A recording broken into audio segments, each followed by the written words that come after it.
Khi mọi việc không thuận theo ý bạn, có nghĩa là đang thuận theo ý trời.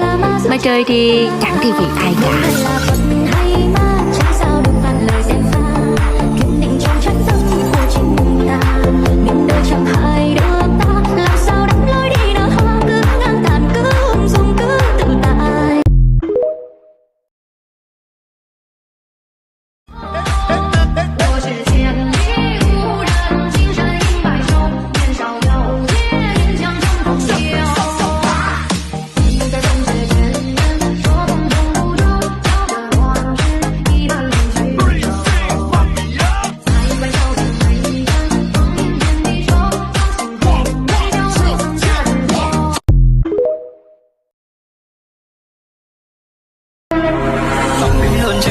Chẳng vào cũng hướng nhân truyền tâm nào biết đâu lương duyên công chốn xưa đồ lại thơm ngày nhớ đêm hôm mong nàng lành cho phá rơi hề kết chẳng tránh duyên xin lui về nơi